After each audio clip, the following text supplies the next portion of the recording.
The Intelligent Money British GT Championship is making its annual holiday to Belgium and the fabulous Spa-Francorchamps circuit for round number 4 of the 2021 season, a championship that has twisted and turned quite a lot already over the first 3 races of the season. What do the Belgian hills have in store for us this weekend? Qualifying is about to get underway, the first of the 4 qualifying sessions taking place under grey skies. The cows that are in the fields nearby are lying down. It depends how much you believe in these sort of things, but does that mean there is maybe a bit of a shower on the horizon here in the track? It's dry at the moment though, it's overcast, it's still warm, David Addison, and the action in these qualifying sessions is always pretty hot, isn't it? It's a fantastic circuit. It's another great entry. There's been drama even this morning, even in the build-up to the event, with changes of driver for Andrew Howard's team, with Ross Gunn taking over from Johnny Adam, who's not able to take part this weekend. So one of your 2 joint championship leaders having to watch from afar. And now that we're on track, there's the odd spot of rain trying to fall. It's gone a bit cloudier in the last half an hour or so.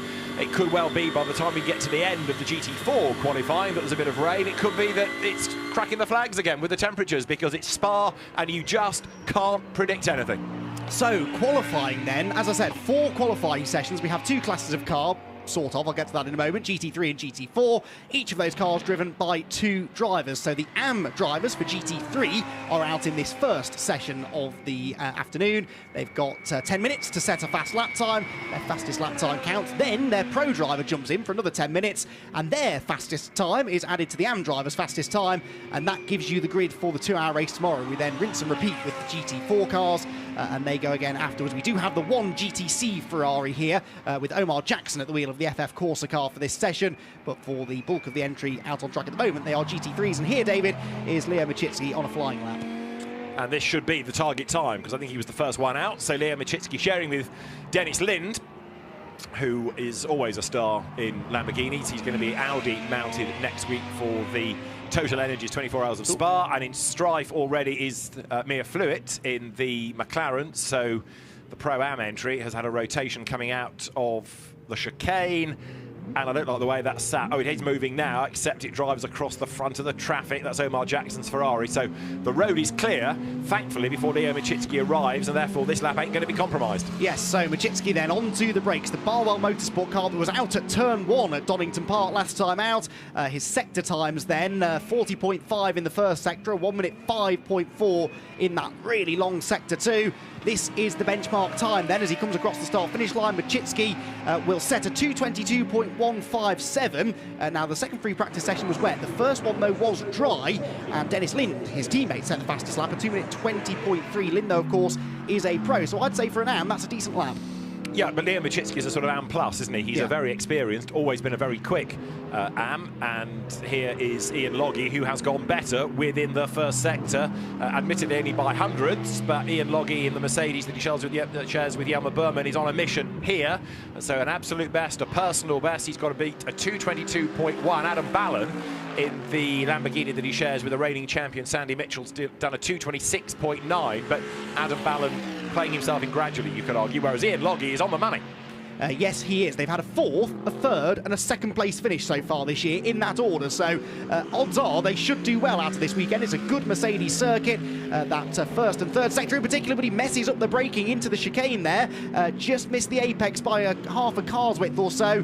And then that compromises your line through the left-hander. It hurts your speed across the start-finish line. And as a result, Loggy is 6.5 tenths slower than Leo Machitsky, second fastest so far. And we've also got track limits being looked at, I understand, from the steward's room. Andrew Howard has just gone 3rd in the ice cream van, 2:23.604, the fastest ice cream delivery around. So Andrew Howard, very experienced of Aston Martin and of Spa, putting it to good use.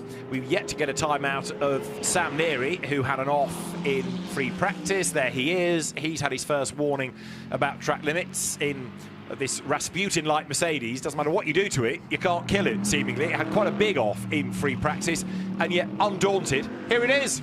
Yes, at this very corner, actually, the exit of the Les Combes sequence, he got too much curb on the way in, and that spat the car across into the barriers. You can see the left-hand side of the car is not quite in the condition it was in when it left the Mercedes-AMG showroom, and he runs a little bit wide there, but he is underneath the fastest first sector time so far, just about 72 1,000ths quicker than Richard Neary. This should be, shouldn't it, in the Team ABBA racing car, because Richard is the AM.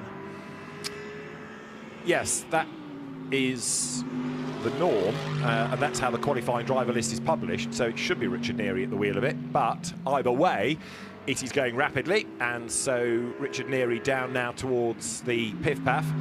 Yeah, things you can say comfortably about this car. It's rugged, but you wouldn't want to buy it because it's had a hard life, but it is a winning car, isn't it, after the dramatic Donington that you had. And back in championship contention, which after a disastrous first couple of rounds really didn't seem likely, did it? But yes, this is supposedly one of, if not the most successful Mercedes-AMG chassis. It's won races in all sorts of series around the world. It's the strongest. It certainly is. It's impossible to kill this car, it seems. And up the hill it goes. So he's lost a bit of time here in the middle sector, but it is sectors 1 and 3 where the Mercedes is strong. It's always good in the speed traps, this car. So Richard Neary up towards the chicane. No longer a bus stop, it's definitely just a chicane. It looks nothing like a bus stop, so the tag has been dropped, and R. Neary, senior, comes over the curb into the chicane, back onto the power now. Anything in the 222s is good.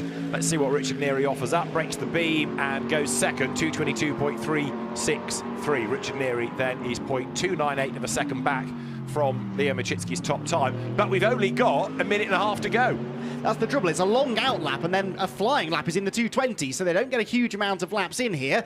Here is Machitsky then. Machitsky has gone faster than anybody else in the first sector, and he's already 3/10 quicker than anyone else so far in the session. There you can see confirmation of that. Then he's a quarter of a second underneath his own fastest sector 1 time. He's got Mia Fluett behind, who has now set a clean lap, albeit not a particularly pacey one, down in 8th place. Machitsky then flings the Barwell Motorsport Lamborghini through the pit path. This is one of many teams, I think, looking to move on and forget about what happened at Donington Park and try and get their season back on track. This car has been competitive all season, but didn't make it out of turn 1 2 weeks ago. No, it was one of those races, wasn't it? And we've had one of those weekends thus far with a number of cars in the wars. We've lost, for example, a Lamborghini, the car that Brendan Leach had an off in this morning, the car shared with Fidel Live. Also the Team Parker Racing Porsche, sadly, in the wars as well. Some teams not making the trip to Spa because of the Brexit travel dramas and COVID-19 travel-related dramas.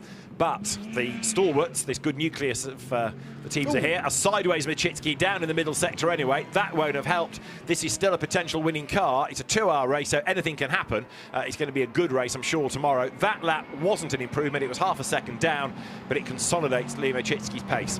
Good effort from Stuart Proctor, I'm noticing here. 5th fastest at the moment in the Balfe Motorsport McLaren he shares with his son, Lewis Proctor, who we'll see out in a few minutes' time. Andrew Howard then, as you mentioned, David, a new co-driver. Well, not a new co-driver, someone he knows very well in Ross Gunn, but no Johnny Adam here this weekend, unfortunately. He's stuck back at home self-isolating, so Andrew Howard is now going well in this first sector, isn't he? That's a personal best in Sector 1. A 40.59 is only a couple of tenths off Machitsky's Sector 1 time, and this Aston Martin has been consistent, if not spectacular, so far this year. It's had a worst finish of 4th, but yet to win in 2021.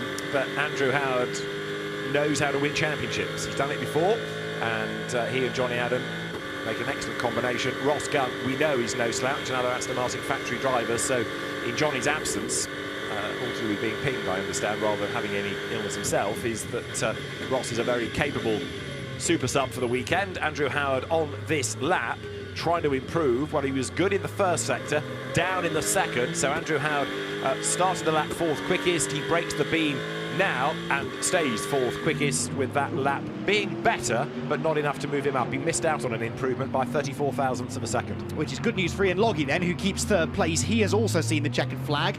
We've still got Machitsky circulating, but not improving. Michael Igoe, only 6th at the moment for the WPI Motorsport Lamborghini, the car with which Machitsky tangled at the start at Donington last time, and he was improving in the first sector on this lap. The middle sector got away from him though, so Igoe heads in. That leaves Phil Keane with a bit of a hole to dig this team out of in session 2, doesn't it? Yeah, it does. I mean, just to make the point, and I know many of you will know all of this, but it's the combined time of the 2 drivers to give you the grid time. So it's not just what one of them can do. You've got to be consistent and both error-free. So Michael Igoe is on a 2:24, so they go into Q2 effectively with 2.2 second gap that's not all going to be down to Phil Keane, but I can't see that car necessarily starting on pole position right now. Yeah, 6th place in and of itself doesn't sound terrible, but when you put it like that, 2.3 seconds nearly that Phil Keane's got to gain over Dennis Lind, who's not slow. So that is going to be tricky to do. And, of course, in a very similar car, the Lamborghini Huracan, run by a different team, of course, but the car should be pretty even on pace. Mia Fluid has taken the checkered flag. Adam Ballon, the last driver to do so, but he is in the final sector and not improving, so I think we'll be heading for the pit lane. So now the driver change happens. It has to be done quite rapidly. They don't hang around between these sessions. The pro or quicker driver gets in for the second part of the session. So there is Phil Keane, who's won one or two of these British GT races over the years, getting in, catching his breath, mentally psyching himself up for the second part of qualifying. And this, David, for me, is one of the most spectacular sessions of the weekend, because you've got the pros out there on relatively fresh tyres, relatively low fuel, and a pretty empty track as well, because it's only the GT3 cars out there. So this really is where they can wring the neck of the car and see exactly what they can do. A little bit of concern maybe on that front left corner for the Machitsky, now Dennis Lind Lamborghini. Wheels off, and mechanic just briefly having a look in there to make sure there was nothing untoward. But yes, this should absolutely be a spectacular session, because although the GT3 entry has shrunk a little bit over the weekend due to previous dramas, it is still mighty competitive, and we know that Dennis Lind, as an example, is very quick, taking over Liam Machitsky's car. Out gets Stuart Proctor from his McLaren. Out will get Mia Fluid as well, and that's a fantastic shot of the footwell of the car. And you can see how much effort will go through the feet of the driver, especially around this lap, and how much pressure has to be applied to brakes. So that is a shot that hopefully we can come back to on a flying lap. So yeah, pick a driver that's going to be quickest in this session in isolation, not the two combined, but in Q2. Is it going to be Lind? Is it going to be Berman? What about Ross Gunn? What about Phil Keane? What about Sandy Mitchell? It's almost anybody's. Yes, well, all of the pro drivers have been particularly even this season, I've noticed. Even throw Sam Neary in there as well, who he's been saying for as long as I've known him that he's quicker than Yelmer Berman. And at Donington Park, well, he was. And it was a brilliant performance from the Nearys to win. They are second fastest after the first session as well. So they've just had their first win. Could they now go and stick it on pole position for what I believe would be the first time? So Machitsky fastest then in session 1 for the 63 car, with Richard Neary second and Ian Loggy in third. Leo Machitsky is in the pit lane. He's out of the number 63 Lamborghini, and he is ready and waiting to have a chat with our pit reporter, Bryn Lucas.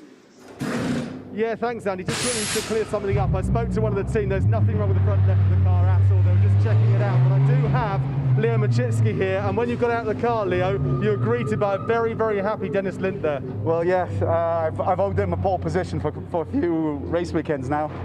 We've certainly had a lot of pace, usually in the pre-practices and testing, and in the race occasionally, and then I've struggled to put things together in qualies.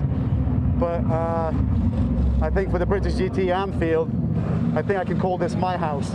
I've been here since 2006, done Spa 24 hours 7 or 8 times, so I know the track well.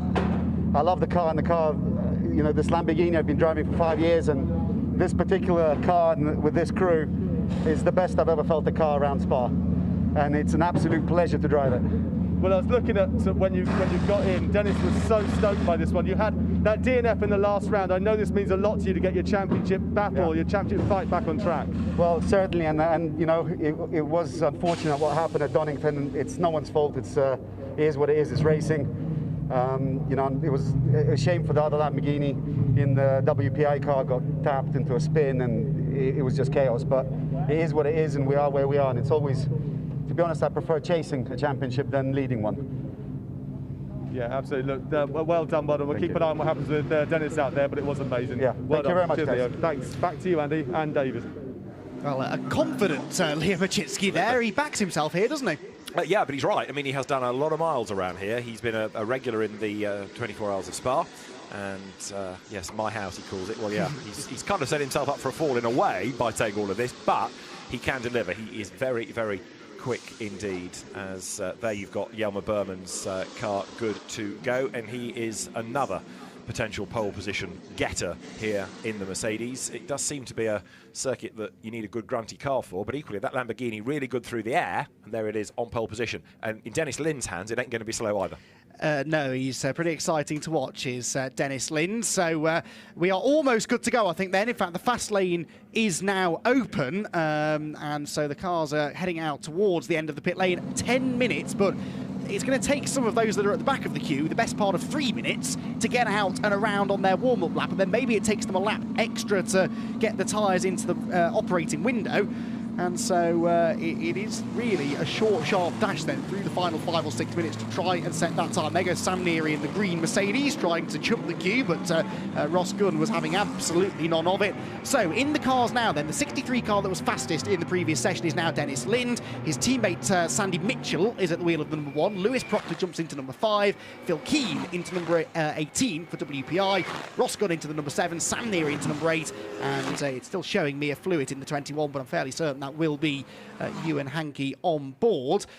So an interesting first session and pretty finely poised as well. There wasn't one car that had a huge advantage there, considering it's such a long lap. So what the pros do now over the next 9 minutes and 15 seconds is going to be pivotal. So through Les Combes goes Johnny Adam. I knew I'd do that. Ross Gunn in the number 7 Aston Martin. He's got Sam Neary looking very racy behind him. Sam was, I think, wanted to be a bit further up the queue than he was, and he was keen to try and jump Ross before they even left the pit lane, and now he's trying to jump him out on track as well, but elects now to back off a little. And so it is, remember, the combined times that set the grid. So just because you're fastest in this portion of qualifying doesn't mean that you're necessarily going to be on pole position overall, unless, of course, it's Dennis Lind, in which case it is a slam dunk. So a lot for the drivers to think about here, isn't there? Yeah, and it's good because it puts that team element into it. Yeah. You have to work together. You can't just bring in a ringer, if you like, who's so much quicker, because and also it puts the emphasis on the pro driver, and Johnny Adam has specialised in this for many, many a season. You can get so much more out of a well-developed AM driver. Work with him, find the time. All the pros are roughly at the same pace. They're all pros, but an AM can be brought on from being a not so quick to a really quick AM, and Johnny Adam particularly has invested a lot of time in different drivers over the years, and championships have come as a consequence. Now there, Lewis Proctor in McLaren number 5, heading for a flying lap this time, and this is what it looks like in the footwell of Lewis Proctor's McLaren. Speed building. But about to decelerate rapidly into the chicane. Look at that. So he is left foot braking. This is interesting, David. You weren't with us for free practice 2 earlier on, but we were riding on board watching his father, Stuart, driving, admittedly in the wet. He was right foot braking, so only one foot was doing anything really. The left was just along for the ride, but we did suspect that Lewis, as the pro, might left foot brake, and you can see he is there, and that just gives them that bit more control in the braking, especially if it is wet, as it was in free practice 2 earlier on. It always fascinates me that. It's a skill that I have to say I haven't mastered just yet. It's really tricky to do, but if you do it right, it can be worth quite a lot of lap time. That, though, was not the fastest line through Radion. No, it didn't work there, did it? Left foot braking. So Lewis Proctor running out wide over the curb, and you can see the foot sort of always ready to jump on the brake as Dennis Lind now comes up towards Les Combes. So Dennis the Menace gnashes his way into Les Combes, goes through the right, through the left. He has done, not surprisingly, the absolute best in the first sector, but very few have actually got through it yet. A little bit of correction needed there. He's up the curb, but it's all quick. He comes down towards Bruxelles. Whisper it, thinking 24 hours of Spa. He was leading when he had an off last year on his in-lap as well. It was the last lap of his stint. He was absolutely devastated. So I suspect he's very keen for a win this weekend, if nothing else, to exorcise those demons of last year. But this, so far, is looking good, except even quicker in Sector 1, Sam Neary. I'm telling you, this Sam Neary kid is special. He is faster than Lind by 0.3 of a second through the first sector alone. Now, granted, the Lamborghini excels in the middle sector, which maybe is where the Mercedes might be at a weakness, so we'll follow this lap through. 6 minutes, just over 6 minutes left on the clock, and Lind is approaching the end of Sector 2. Here is Neary then, down in towards Pouhon then, through the left-hander, as he tries now to keep the momentum going here. 19 years of age, Sam Neary, got his first victory in what is only his second season of racing in the championship 2 weeks ago, and that Mercedes, you can tell by the body language of the car, car. I mean, there are bits still hanging off it from his FP1 crash, but he's wringing its neck, throwing it into the corners, the car bouncing around, sliding, but beautifully controlled. I love watching a driver at work like this. Yeah, the Mercedes always has that very distinctive engine note, which helps to cover up the cries and the screams from this car as it gets yet another workover, as you say. Bit hanging off it from previous dramas, and Sam Neary has the thing by the scruff of the neck. You will deliver a time, he says to this car. Way out wide approaching Blanchimont, gets it tucked in for the apex down towards the chicane. Now Dennis Lind has done a 2:19.555, and Sam Neary is on the money then. Jelmer Berman's Mercedes has gone even quicker in sector 1, so a sideways correction required up towards the line. Ross Gunn is now the fastest in Q2, 2 minutes 19.321. Neary over the line. What does he do? 2:20. Oh, and he's off on the grass into La Source, and around he goes. That was really strange there. Just got too far to the left, I think, under braking. And once one wheel's on the grass, which is wet, the car lost control completely. But he lost that time. No, the previous time wasn't counted, actually, was it? Yeah, so there's no lap time offered up, unless he had it taken away for track limits that we didn't see. But he's had a warning, but it doesn't say about a lap time being disallowed. But there are quite a few that have been through and not had a time, Lewis Proctor being another. So there's something awry, I fear, at TSL. Right now, Dennis Lind is on overall pole position from Ross Gunn by half a second. Sandy Mitchell is third, Phil Keane is fourth. But that's all going to change now that we put other laps in there, like Jelmer Berman, who is second in Q2 and third on aggregate. Yes, absolutely. So it is that aggregate time that counts, remember. That is what will set the grid. Ross Gunn then fastest in this session so far, going quicker again in sector 1, 39.6. That's a good few tenths quicker than they were going in the first session as well, to show the extra pace these drivers are carrying. But for Barwell Motorsport, it's looking good. Machitsky was fastest in his session. Lind is third fastest in this one. But actually, the first sector this time for Dennis was not that quick, so this ain't going to be an improvement. Ross Gunn has done the best of the session and an absolute best in sector 1. But look what's up the road. Traffic, and it's the Phil Keane Lamborghini. It's a quick car. Phil won't get in the way, but it's just that fractional hesitation, isn't it? You see the car ahead and you think, right, what's my pace? Where can I get it? And while you're doing that, half a second might have gone. Those Barwell cars are well hooked up in the middle sector. Dennis Lind went in with a purple middle sector, faster than anybody else, and immediately after that, his teammate Sandy Mitchell in the number 1 car went another nearly 2 tenths faster than that. Ross Gunn then is going to complete this lap, having gone purple in the first sector, but about 4 tenths slower than the Lamborghinis are doing in the middle sector. In fact, 6 tenths slower nearly than Sandy Mitchell's middle sector time. Again, the car bounces down as it hits the brakes. Quite a bumpy, difficult braking zone, that, into the chicane. He tries to get the car fired up out of the final left-hander. Don't run wide over the curb, that was okay. And the number 7 Aston Martin, already fastest in this session by just under 2 tenths of a second. Can it improve? The answer is no. A 2:19.4, about a tenth slower than his previous lap. So Lind, Gunn the front row, Berman and Mitchell the second row, Keane and Hankey the third. Still, we are awaiting times from Lewis Proctor and Sam Neary, so there's clearly a glitch with the transponders in all of that. The lap time that both of them have achieved haven't come through. Jelmer Berman then is hard at work, but he's down in both sectors, in fact, on this lap. Yes, he is, and I'm just trying to work out what's going on with Sam Neary, actually, because his previous lap was good, at 2 minute 20.7, but as you say, hasn't registered for whatever reason, so we'll try and get to the bottom of that. Berman throws the Ram Racing Mercedes through, still looking, as I've said, for their first win, this team, but these are the reigning Pro-Am GT3 champions, Loggie and Berman, and so I did sort of suspect, with this sort of shift to an emphasis of Pro-Am teams in 2021 within the GT3 category, I did suspect they'd be up there, and that is proven to be the case. He goes through, doesn't improve.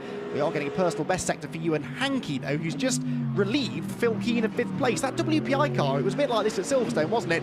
Just not quite at the races in the way you'd expect, either with Michael or with Phil at the wheel. And a bit of head scratching, wasn't there, from the team as to exactly why, because it looked so strong at the start of the season at Brands Hatch. You say Ewan Hankey has relieved him of 5th. He has in Q2, but not yet on the grid. So in terms of a session time, yes, he's ahead. Here is Jelmer Berman about to complete the first sector. Green is good, purple is really good. And what does he offer us up as he gets to the braking zone for Les Combes? It is green, so Jelmer Berman is on a personal best lap. Yep, throws the car again through the right, left, right at the top of the track. So at the moment, it would be Dennis Lind, well, the 63 Lamborghini on pole by over half a second. That's a big cushion, actually, that 63 has. It's been a really, really strong pair of sessions for them so far.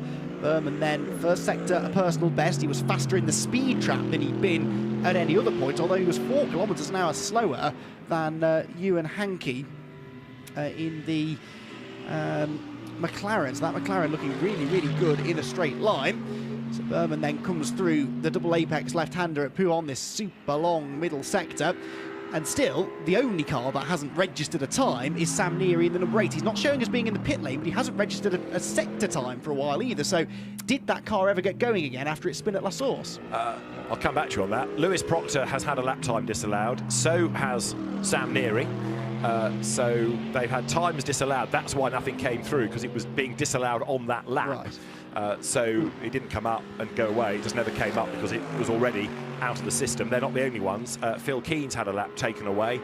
So also, in fact, a second one for Lewis Proctor. And Sandy Mitchell has had a lap time disallowed as well. But Sam Neary's car is still shown as being off the road, isn't it, down at La Source. So I fear after that spin, either he can't get it going or something broke to cause the spin. And we had seen it looking leery. We had seen it on the curbs. So he's, by the sound of it, tried to get it going and then parked in the endurance pits, and that makes one suspect that it's got a breakage. Yes, and it was the left-hand side that took the hit in practice, and if something had broken there, it did look like it may have been on the left-hand side, so maybe send Bryn down to the Team ABBA Racing garage, see what he can find out. Checkered flag is out, but those that are already on laps are perfectly entitled to complete them, and Dennis Lind, already on course, it would seem, for provisional pole position, is going quicker again in the first sector. So too, though, in fairness, is Jelmer Berman. He was 3/10 faster than even Dennis could manage in sector 1, but Berman's middle sector isn't anything to write home about, so Dennis Lind doesn't really need to be pushing like this, does he? But he knows no other way. Exactly. What's going to be fascinating for Bryn to discover here after this excellent effort by Dennis Lind is what he puts this performance down to, whether it was the triple Carmelite that he started drinking last night or the La Chouffe that he went on to, because clearly the mixture of both has found half a second or so on the aggregate time over Ross Gunn. So Sandy Mitchell, who was also involved in this party last night, is only 4th, and he had 1 drink less, so he clearly didn't drink enough to keep up with Dennis Lind. But Dennis has backed out of it, I think, now. Yes, whether he puts that down to an excellent setup from the team or the fine Belgian beer that he quaffed, Bryn can go and discover for us. But it was a good effort, that, by Dennis Lind, and he ends the session as he bails for the pit lane, 0.544 of a second to the good. Yes, I think you've got a future in driver coaching perhaps ahead of you, because I believe you had a helping hand in the preparation that those two were making ahead of the event this weekend. Great to have them on board, and great to see those cars both running strongly, a circuit at which they haven't always excelled in the past. So, qualifying done for GT3. GT4, though, is incoming within the next few minutes. Fastest in that session was the number 7 Beach Dean Aston Martin, but on combined times, it's car number 63 then, Dennis Lind and Leo Machitsky, that will have the pole by just over half a second from the number 7 car then, who weren't slow by any stretch, but it was just such a consistent effort, that, from Lind and Machitsky, that they have this big cushion now over Gunn and Andrew Howard, whilst Loggie and Berman, again, consistent, up there, not the fastest, but 3rd place on the grid for tomorrow's race. Mark Lemmer walking around the garage, I think congratulating people. In a minute, he'll be saying, what do you mean you were drinking last night? But anyway, Dennis Lind goes 3rd in the session, but it's an aggregate pole position. So maybe Leo Machitsky can take the credit for that in the end, really. This is how they looked, Andy.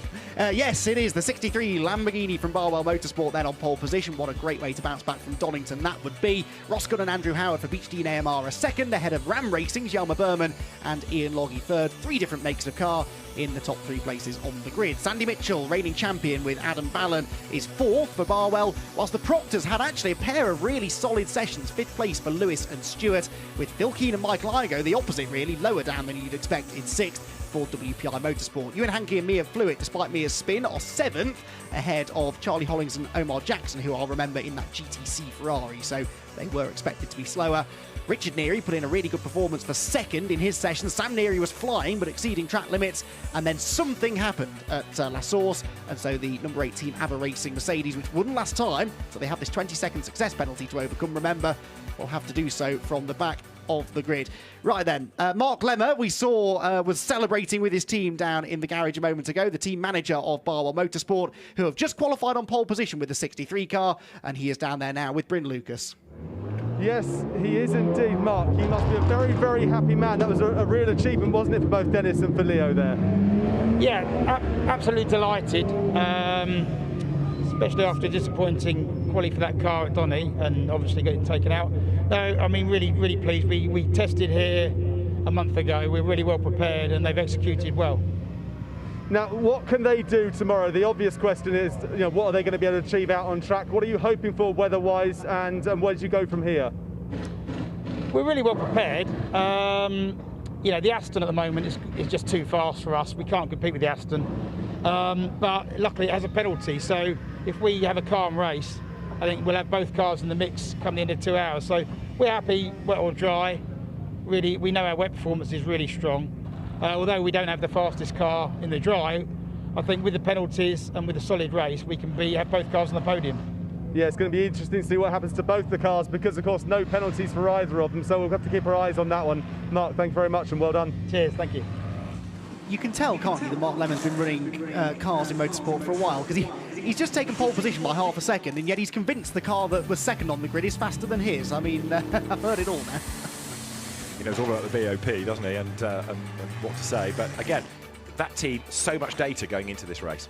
Yes, exactly, yes. And it was an entertaining qualifying session then to kick off qualifying here this afternoon at Spa. The AM session, the first session for the GT3 car, started with a spin for Mia Fluid, but Leo Machitsky was immediately on the pace. Andrew Howard looked decent in the Beach Dean Aston Martin, getting himself a top 3 finishing position from his qualifying session. But despite this slide, Leo Machitsky was unbeatable, setting a lap time that was about a quarter of a second quicker than anyone else in qualifying 1 for GT3, something that Dennis Lind was only too happy to celebrate with him after the session. The cars came into the pit lane then, the driver changes were made, and out went the second drivers then, in theory the quicker drivers. This was always going to be a spectacular session, and it did throw up 1 or 2 surprises. As the drivers were getting up to speed, already drivers were actually having lap times disallowed for exceeding track limits. The Proctors will start 5th for tomorrow's race after a solid pair of qualifying sessions for them, whilst Lewis Proctor was showing that perhaps left foot braking was the way to find a bit more lap time around the Spa circuit. Sam Neary set a good lap time that was disallowed for track limits. Then I do suspect something broke going into La Source. The car snapped left onto the grass. Around he went, and that was the last we saw of him. Unfortunately, that car will start from the back tomorrow. Ross Gunn was trying everything he could to relieve Barwell Motorsport of pole position, but he came up half a second short on combined times in the end, despite topping the second session of the day. So it's the 63 car for Barwell Motorsport then that grabs pole position in GT3. So, David, GT3 qualifying in the books, and now we move on to GT4, and indeed there they are, right on cue, heading out onto the circuit. And GT4 has had its fair share of drama and mishaps already this weekend as well, hasn't it, most recently in that second free practice session? Yeah, we had a BMW, the Chris Solkelt car, off the road, but the good news is it was the first one out, so that hasn't suffered too badly. Now, we talked about how short 10 minutes is in terms of the number of laps you can get in. All these cars are slower, so it's going to take even longer to get around onto your first flying lap. So it's almost a one-shot qualifying if you're in GT4. And as the cars came down past the old pits, the endurance pits, on a flatbed in the paddock, I saw the ABBA Racing Mercedes, so TLC needed for that overnight. There are the 2-century BMWs then, number 9 with Chris Solkeld at the wheel, and 57 behind the championship leading car, there it is, of Will Burns. Yes, and interesting to see these two going out together, forging a path ahead of the traffic. And because of the amount of this lap that you spend on full throttle, that slipstream can benefit you. And I wonder if they've got some sort of a team tactic going on here. You can see there Solkeld moving out of the way of Will Burns. So Burns is going to punch the hole in the air first. And might we see them really try and work together? They just don't have that much time to do it, though. So, I don't know, it's a risky strategy that possibly isn't going to gain you a huge amount of time anyway. I think it's every man for himself, really, to get one time in, then be clever. But I don't think you can really do a start-up lap, one good lap, and then start playing. It's going to run out of time. So let's see. Will Burns, who gets better and better season on season, coming out of initially Castle Combe Saloons, got to the British Touring Car Championship, but then took a step back to Ginetta's and then sideways to GT, and has really blossomed in this class of racing. Yes, he has. And Century Motorsport, what a turnaround. They've got this Evo M4 GT4 car this year, and it has completely changed their fortunes. They were not really the car to have last year, but the Evo version has been dominating. I mean, they've managed to win not every race so far this year, because the Newbridge Motorsport Aston Martin won at Silverstone, but the other 2 races have both been won by the 57 car of Will Burns and Gus Burton, and twice in the 3 races we've had so far this year it's been a 1-2 for Century Motorsport, despite the fact they're carrying success penalties and whatnot. Just a quick footnote here as well, the number 9 car, those of you who have been following the championship all season, has been entered as a Pro-Am car up to this point. However, they have now been moved up into the Silver Cup because there's been a bit of a change of driver grading for, I think it was Salkeld. So they are both now, these cars, running in Silver Cup. So there they are, over the timing line, onto a flying lap. And as they do so, that has taken over 2.5 minutes. So you are going to get more than 1 flying lap in. But really, to make sure of a good time, you've got to do it on your first lap. And who's the bravest on relatively cold tyres? 61 has got Matt Cowley at the wheel, the much underrated, very, very quick former FF 1600 gun. And behind him on the road there is John Ferguson, against whom he's raced many an occasion in FF 1600. John in the Toyota Gazoo Racing UK Toyota Supra GR, the Speedworks Motorsport run car, chasing the Academy Motorsport Mustang up the hill. And that Toyota, to use a line we oft trotted out last year, has been really unlucky this season. The bad luck fairy hasn't gone away. They've had the potential, I think, on raw pace to win at least 1, maybe 2 races this year, but yeah, collision with the number 9 BMW at Brands Hatch, that put them out of contention there. Then a collision with the Rocket RJM McLaren, and actually Matt Cowley in the Ford Mustang he's chasing at Donington last time didn't help. They were out on the spot in that one. It looked as though he ran a bit wide there through Les Combes too, so on Ferguson's first effort a little bit scrappy.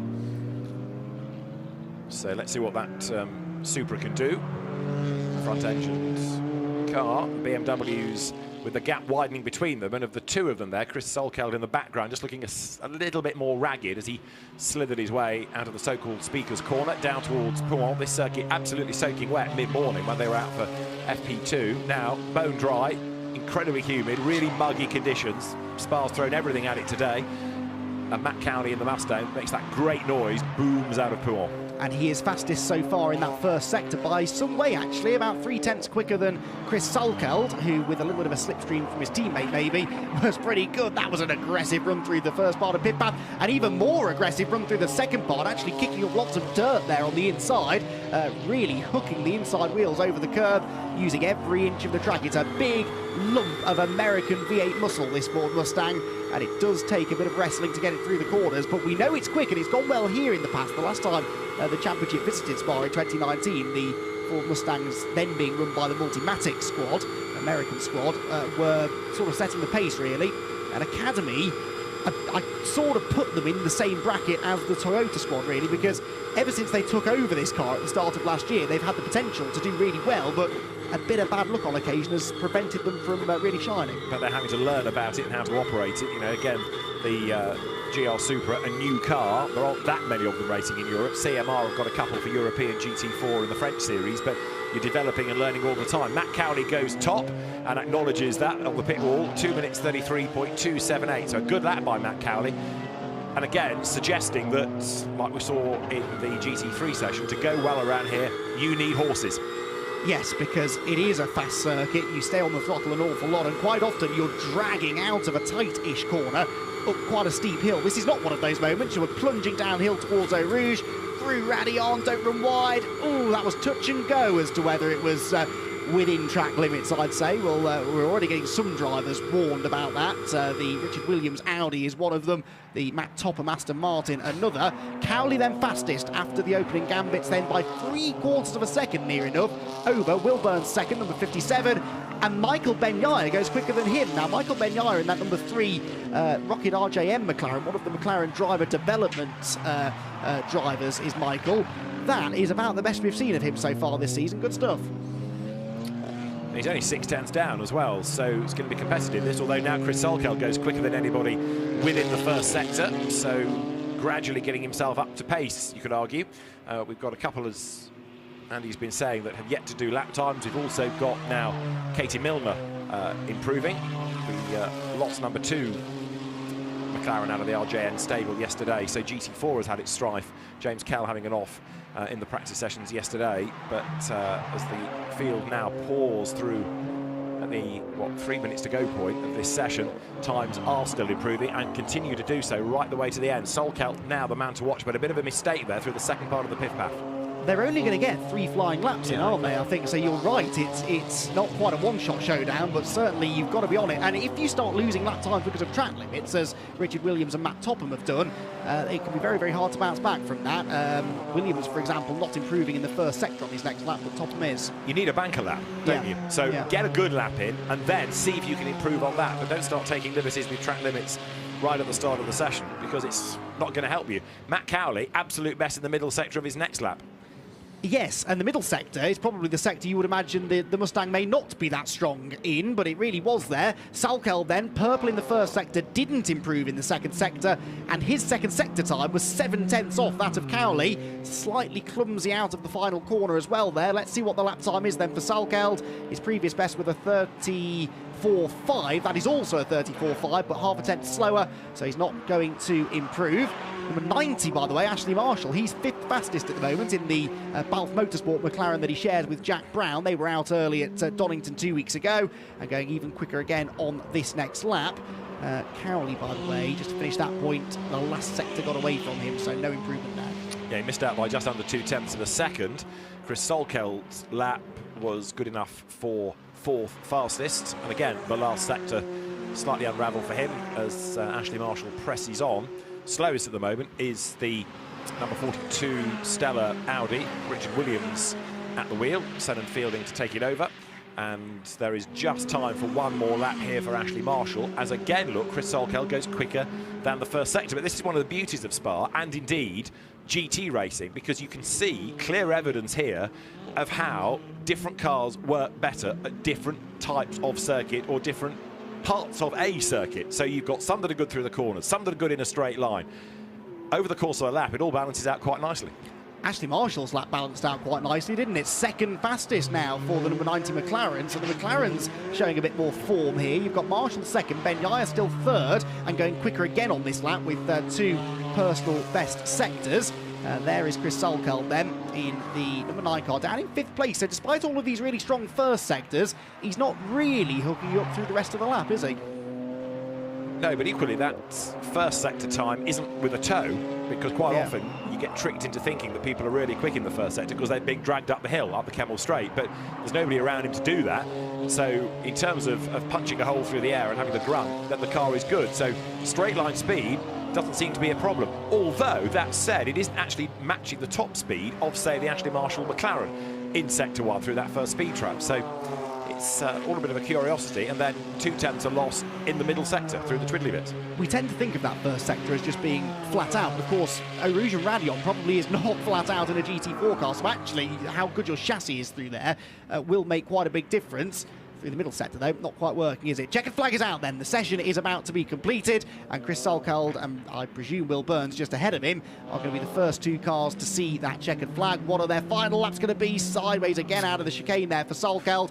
Through goes Burns, jumps to 3rd ahead of Michael Ben-Yaya then. What can Solkeld do? He's going to stay 5th place. He improved despite that slide, but not enough to jump into 4th. Half a second in the end slower than Ben-Yaya, who has dropped behind Burns, David, by 2/100ths of a second.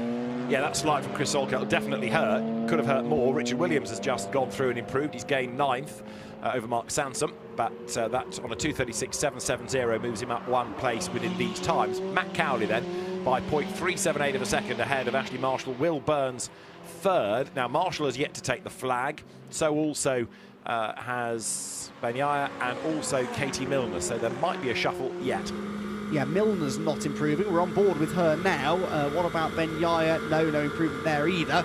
And Ashley Marshall likewise. So I don't think we're going to see anything drastically change, but you never do know. Katie Milner trying to get everything out of it on the last lap. And Blanchimont again, one of those corners that in a GT4 car with relatively little aero, you're still carrying a lot of speed at the top of that hill, and Blanchimont becomes a real corner, doesn't it? Indeed so, and perhaps understandably backs out. But again, because the turnaround is very, very quick, and you do not want to be wasting the brake by doing a slowing down lap. So ignore your last lap, come into the pit lane, get the work done. So it makes it a shorter session, of course, because you lose 2.5 minutes at the start effectively for the out lap, and then you need to lose your last lap because you want to finish that in the pit lane. And of course, the second session is supposed to be for the quicker drivers, so you want to get them in and give them the most time possible. You want to give them their full session.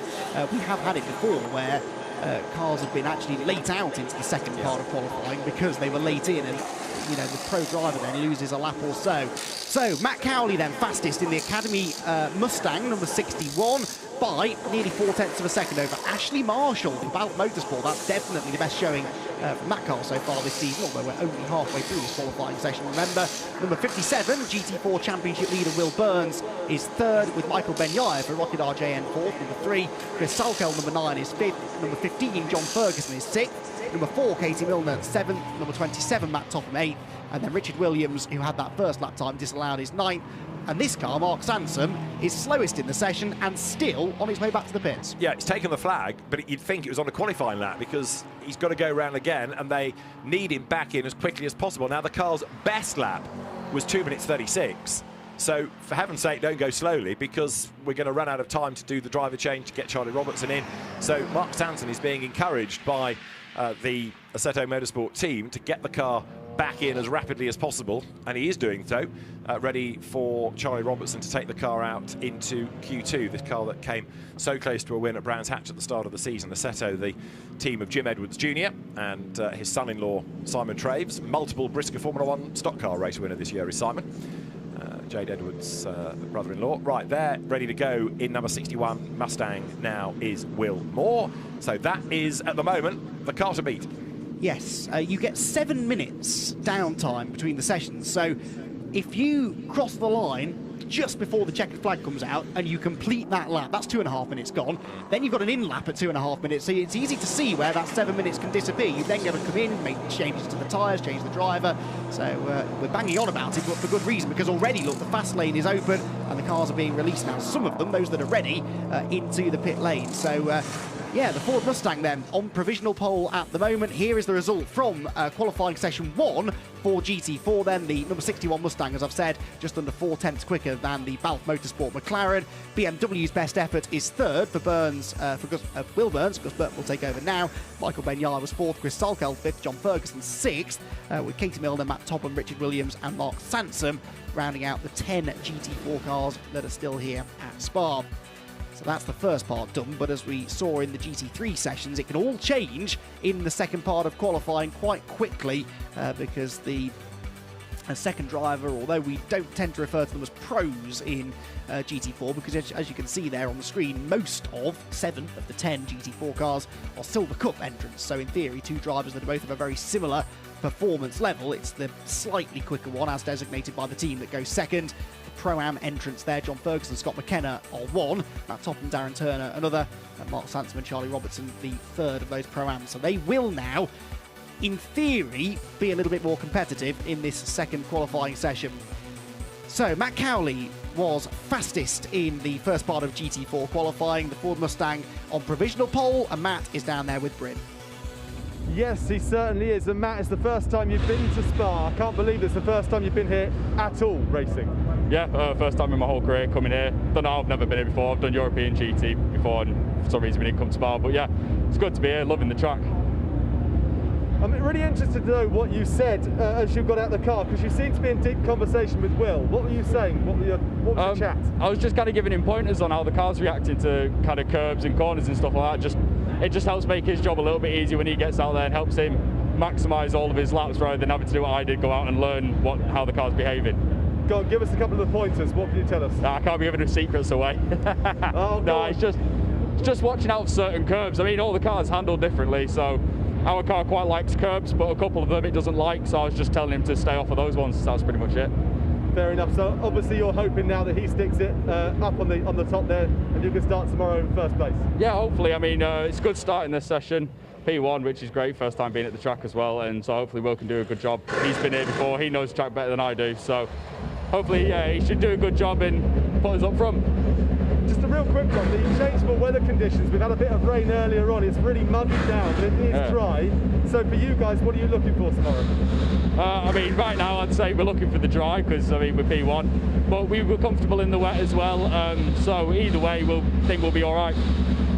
Matt, thank you. Great, thanks. So the Ford then fastest at the moment, and for such a big heavy lump, it reminds me a lot of the GT3 Bentley Continental. It doesn't look like it should handle as well as it does, but by all accounts, it's actually not that hard to drive. Yeah, it's quite sprightly, isn't it? And Matt Cowley, very happy to acknowledge that early time that he did, and for somebody that's not been here before, mighty impressive. Now, same format as for GT3, you put the second driver into the car now, in theory the quicker driver, the lights go green, the flags go green around the circuit, and out they come, and then you aggregate the times. So is the Academy Mustang going to remain at the top of the times? Let's find out. Yeah, so outlap begins then for Will Moore, who now jumps into the Ford Mustang. Scott McKenna is in the number 15 car, and I think that Toyota GR Supra GT4, run by the Toyota Gazoo Racing UK squad, that John Ferguson has just vacated, is going to be one to watch, because that has really been the car to beat in the free practice sessions so far this weekend. It must be said that Toyota was the fastest car in GT4 in certainly the first, yes, both of the free practice sessions. So in the dry or the wet, the Toyota and the Ford Mustang have been the two to beat, but the Toyota, at the end of practice at least, has come out on top both times. So one suspects that is Scott McKenna's work that's done that, and so McKenna versus Moore could be a really interesting scrap. McKenna, they remember, is an out-and-out pro. Will Moore, a silver-graded driver.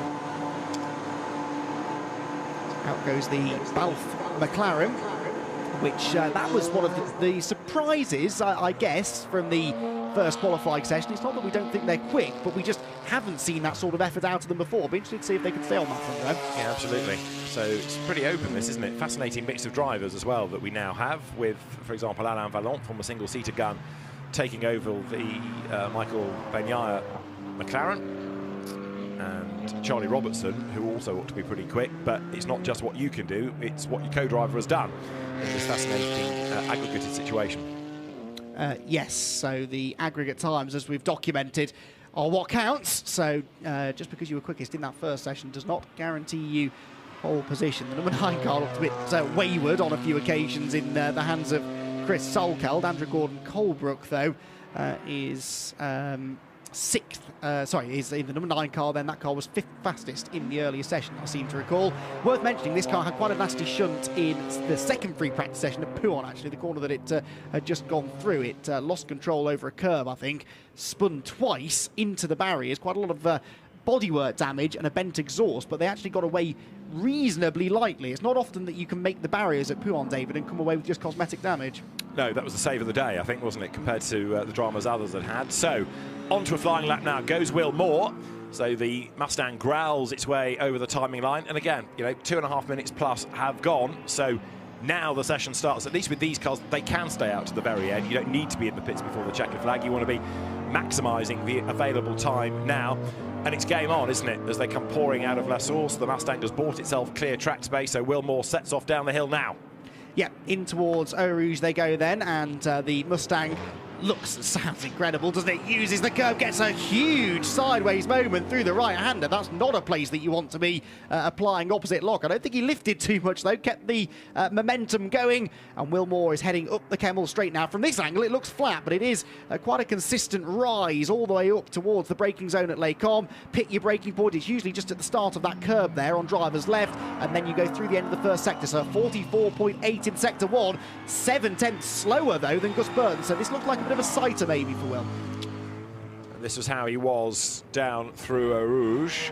Goes for the curb, and that just starts to unsettle the car, and you see the suspension working, but catches it. Little wisp of little bit of tar smoke at Bruxelles there as well. So there's certainly commitment into all of this, and Will Moore, as he gets more content with the car and how it feels around here, I think we'll push harder. But yeah, it's been a little bit scrappy maybe as he tries to switch everything on right from the go.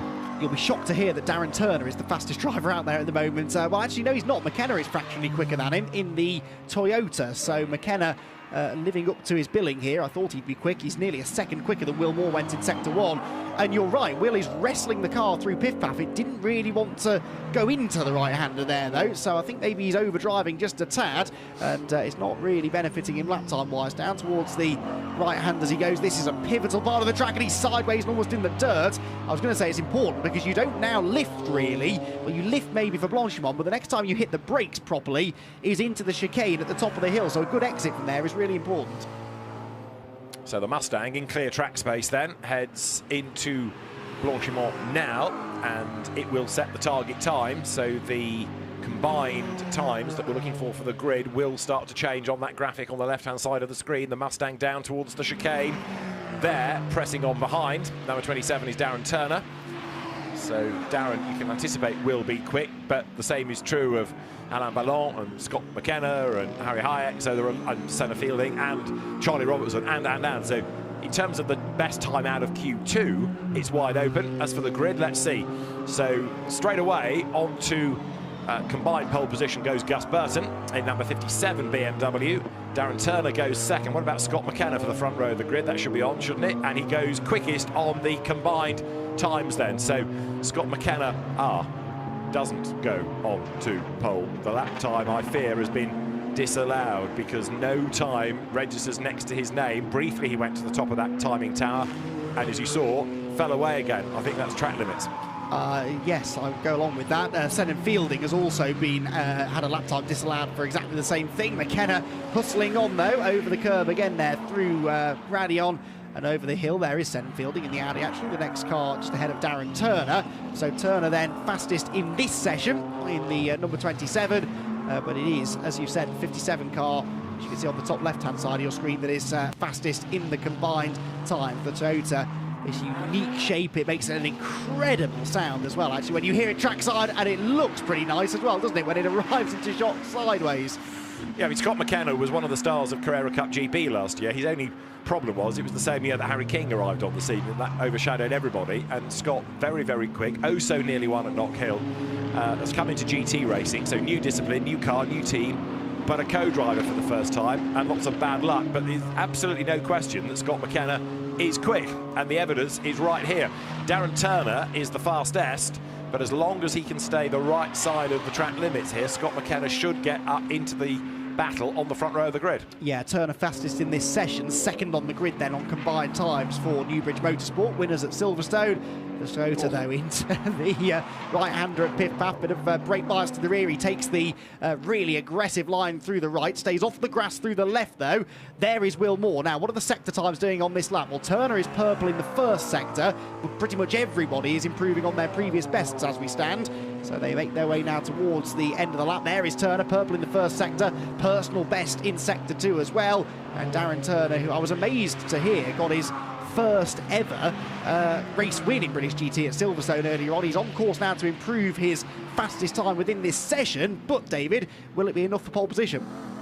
Depends whether he can overcome what his co-driver did, because it wasn't right up at the pointy end. It's looking good in terms of a Darren Turner time, but this is where you've got to have two evenly matched drivers. So the combined times put him second. Let's see, up towards the timing line. Darren Turner will break the beam, the lap that he strung together, an absolute best, a personal best. The lap time is quicker again of 2:32.189, and it does for the moment put him on to pole position by 94 thousandths of a second. Well, he was 32 one-thousandths of a second away from pole position before that lap, so the margins are very, very tight at the moment. Scott McKenna's best effort, by the way, second in the session, third on combined times, and Scott McKenna, one of the 3 out-and-out pro drivers we've got out there on track right now, one of the others being Darren Turner, of course. So back to Will Moore then, who has set a lap now, but not a very quick one. Senna Fielding, though, still has not logged a legal lap. He's had 2 laps now, both of them disallowed, and this is his last shot.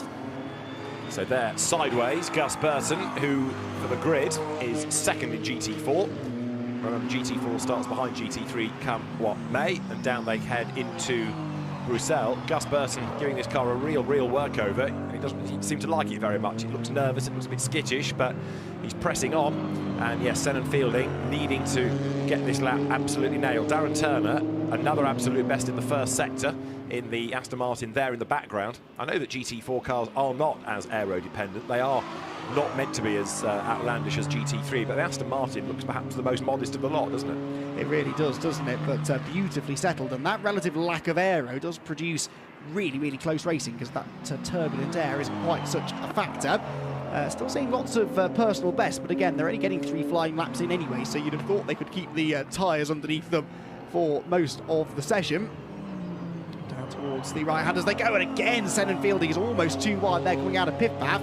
So Fielding then at the moment, this car will be starting at the back of the grid because you have to log a complete legal flying lap in both of the qualifying sessions in order to start from that grid position. So if you miss a session or if you don't log a lap in one of the sessions, that's it, you're straight to the back of the grid. So Senna fielding a lot of pressure on this. It's a decent lap, I suppose. His first sector is about half a second slower than Darren Turner's fastest. His second sector is almost a full second slower than some others have gone, but it just needs to be clean, doesn't it?